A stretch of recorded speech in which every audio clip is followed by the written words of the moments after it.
Sweet potato slips for sweet potatoes. I'm here in the conservatory at the engine room at home.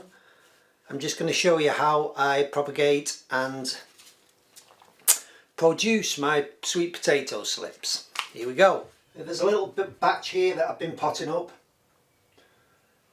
Sweet potatoes are actually a vine. They're not actually one of the potato family.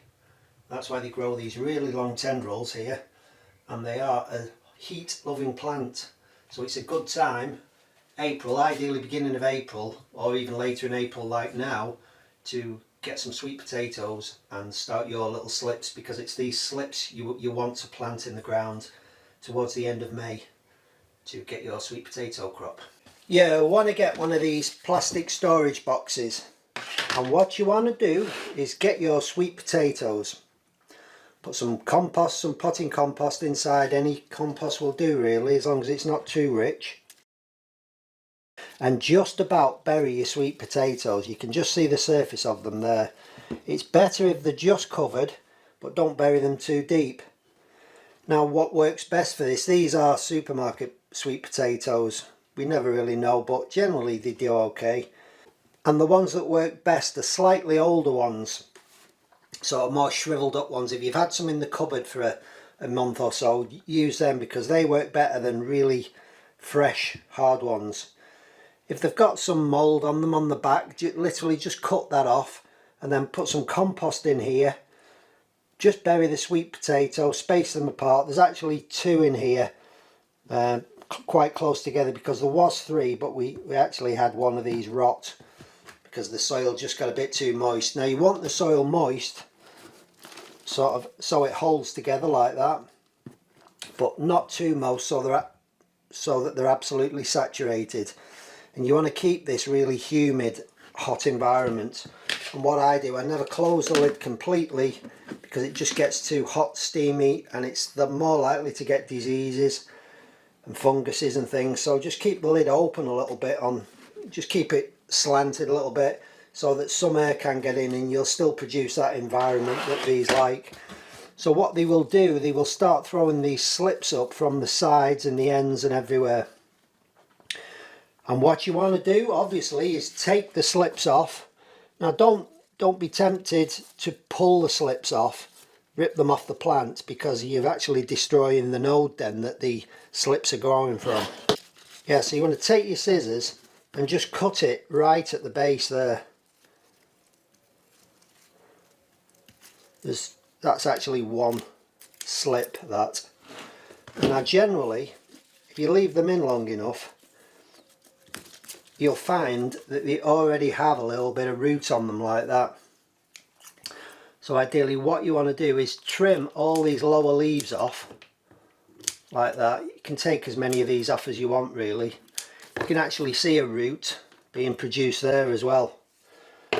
Now what it's best to do, rather than pop these on straight away, because they can suffer because they haven't got enough root, what you want to do is just put them in a jar of preferably non-chlorinated water.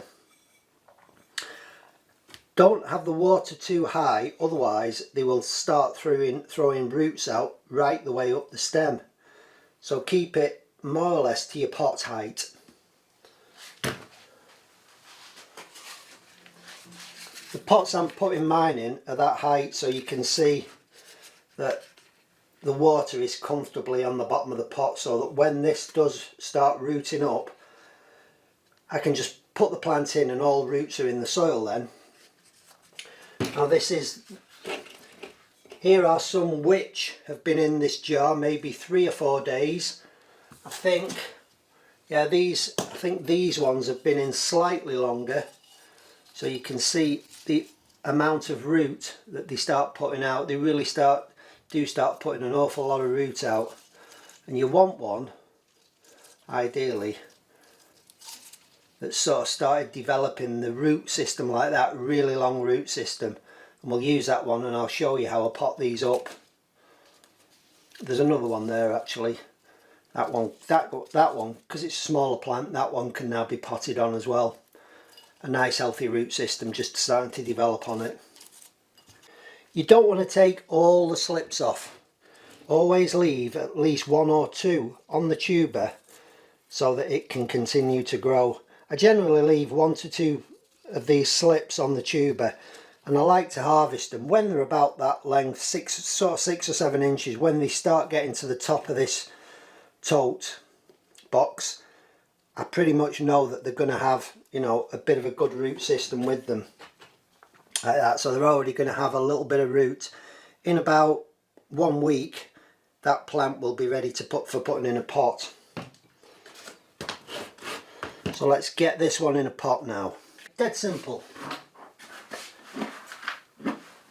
We just want a bit of soil in the pot. We'll stick the whole root system in, then we'll just cover that with compost.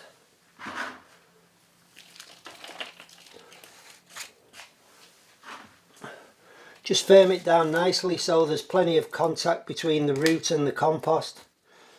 I generally fill it up to the top like that. Give it a really good water.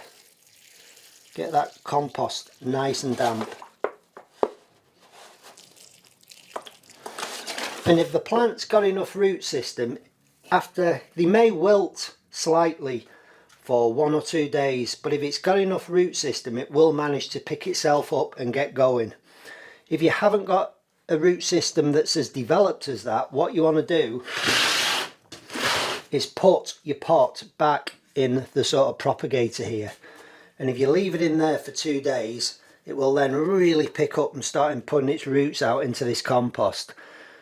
But if you've already got a good developed root when you cut it off the plant, you don't really need to do that. It's only when you cut them off, because you can cut the slips off at any stage.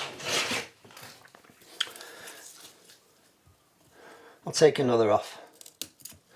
So if you say cut a slip like that, that actually hasn't got any root, just take that leaf off and pop that into the water and it will start to produce roots. You can just see a little tiny root there starting to develop, but that will make root and propagate. But ideally, what I'm saying is ideally let them form a little bit of root around the tuber and they'll just get away quicker, that's all. So that, I know that root system is quite developed and it may wilt a little bit over the next sort of 24-48 hours, but it will just go back with these now. And they were potted on in exactly the same way, and they are all just starting to get going. Once they sort of get to this size they will go to the polytunnel. You've possibly already seen them in the polytunnel. The ones in the polytunnel need potted on because they're sort of really filling these pots now with root. We'll just have a look at the root on that one. This has probably been here about a week or so. And you can just see the root there now. Yeah, you can just see the root on that, a nice healthy root system. The roots are starting to travel around the bottom, so for instance that plant needs to go in a slightly bigger pot now, so it can carry on making more root. We have all kinds of things going on in here. It's kind of better, it's just a table I've set up in the conservatory. It's kind of better for me to have stuff at home because it's really hot here. This is a south facing window, so it's really good that I can be here constantly monitoring and watering these things, moving them off the windowsill if the sun's too hot.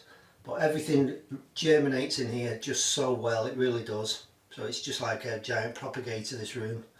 Well, that's how I do my sweet potato slips, guys. And to my patrons, and I'll see you quite soon.